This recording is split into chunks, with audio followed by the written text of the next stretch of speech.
그 다음에 3점에 이제 재화 수입 시 신고 납부예요. 재화 수입 시 신고 납부. 거의 다 배웠어요. 재화를 수입하는 자가 수입에 대하여 관세를 세관장에게 신고 납부하면서 부가세도 신고 납부하세요 라고 배웠었죠. 근데 이제 양가로의 수입에 대한 납부 유예를 배우는 거예요. 수입에 대한 납부 유예.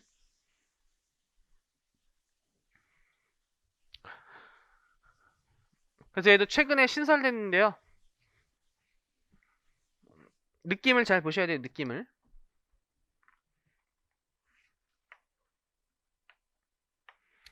내가 어떤 재화를 이제 수입하면 일단 통관이라는 절차를 거쳐서 세관장이 먼저 검수를 해요. 그리고 나서 이제 나한테 물건이 들어오는 거죠.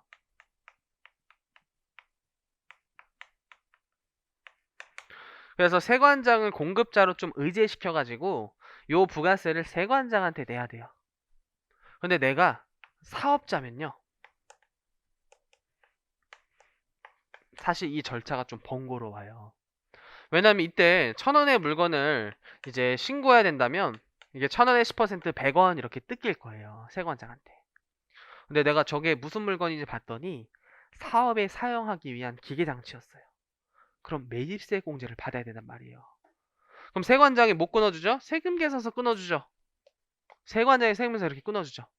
그럼 매입세 공제 언제 받아요? 이게 4월 1일이라고 한다면 7월 25일에 저 100원에 대해서 매입세 공제 받아야 돼요. 근데 이게 금액이 만약에 10억이라면요.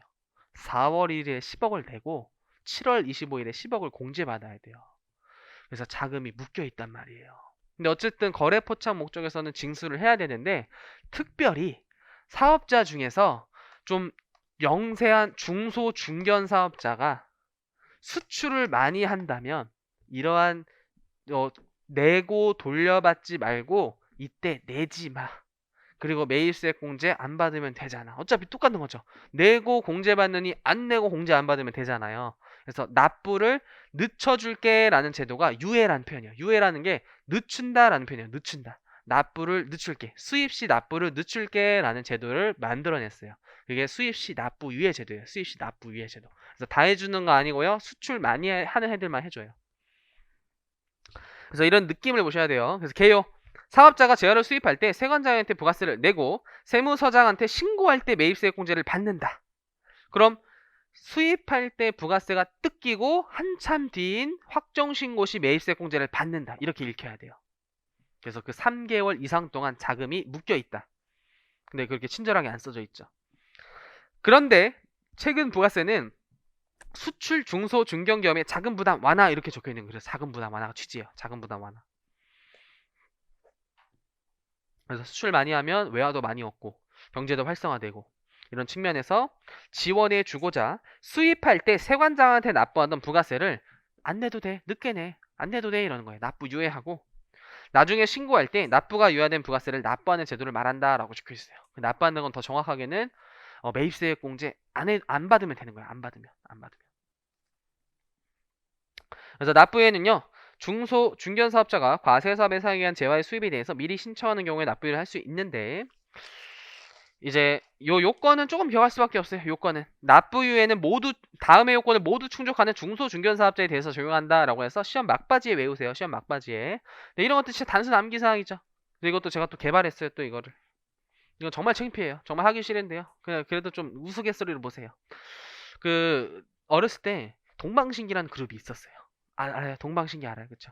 미로틱으로 굉장히 이제 멋있었죠. 진짜 미로틱은 진짜 간지죠. 지금 봐도 그렇게 촌스럽지 않고 굉장히 이제 명곡으로 남아 있어요. 그 동방신기의 영웅 재중이라는 멤버가 있죠. 거기서 좀 따왔어요. 영세율 재중이에요. 영세율 재중, 영세율 재중. 어우 창피해. 영율 재중. 요건이에요, 요건. 동방신기 처음에 몇 명이었죠? 처음에 몇 명이었죠? 5명이었어요. 5명. 그쵸? 중간에 3명 튀어나왔죠. JYJ 나왔잖아요. 3명. 요즘 사실상 솔로 활동이 다 마태에 갔죠. 마태에 갔다는 좀 표현 좀 그렇고 개인 솔로 활동해요. 개인 솔로 활동해요. 531이에요. 531. 531. 동방신기의 연역을 알면 납부 유예를 외울 수가 있어요.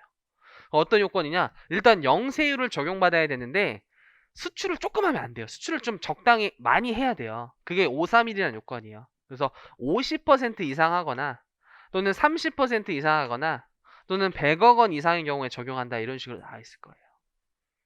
그래서 그 앞글자를 좀 딴 거고요. 쟤는 뭐냐면요. 제조업이어야 돼. 제조업. 내 업종이 주된 업종이 물건 만들어서 수출하는 업종이 제조업이어야 돼. 제조업. 중은요. 중소나 중견 기업일 때예요. 중소나 중견 기업일 때 해준다라는 거예요. 그 요건이에요. 그래서 동그라미 보시면요. 중소 중견 기업 그리고 그 끝에 제조업을 주된 사업으로 경영하는 기업에 한정한다. 그게 제중이 되겠죠. 제중. 2번에 영세율을 적용받는 재화의 공급과 합계 괄호의 수출액이 사실상 수출액이 다음에 해당할 것.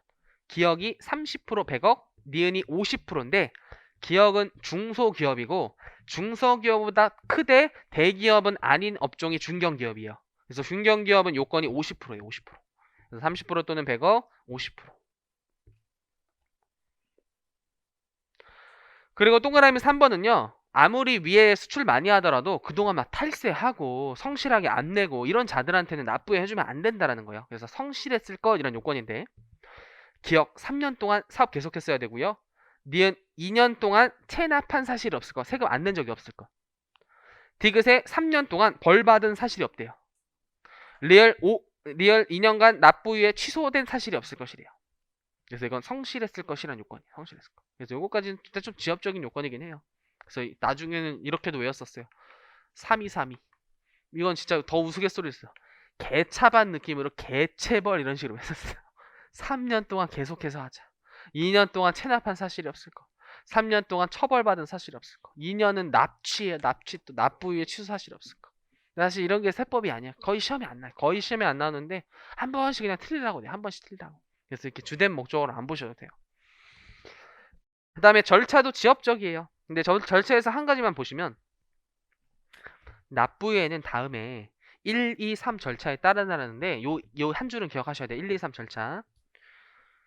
내가 세금을 안 내도록 하는 건 세관장한테 안 내는 건데 확인 신청은 누구한테 해야 되냐면 관할 세무서장한테 해요.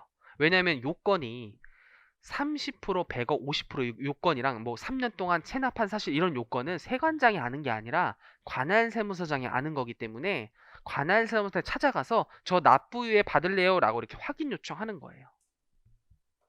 확인 요청은 관할 세무서장한테. 그 다음에 세금을 안 낼게요 라고 하는 건 세관장한테 하는 거예요. 관할세무서장이 요건 충족했네요. 영율제 중이네요. 라고 주면요. 그거 갖고 세관장한테 찾아가서 납부유예 할래요 라고 신청하는 거예요. 그래서 그 주체자만 잘 보세요. 주체자만. 나머지 한 번씩 그냥 읽어보시고요. 근데 3번은 좀 기억할게요. 3번은 좀 기억하셔야 돼요.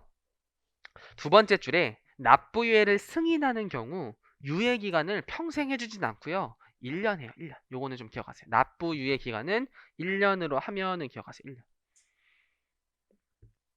납부유예 기간은 1년으로 하며. 그 다음에 오른쪽에요. 반가로 4번 보시면요.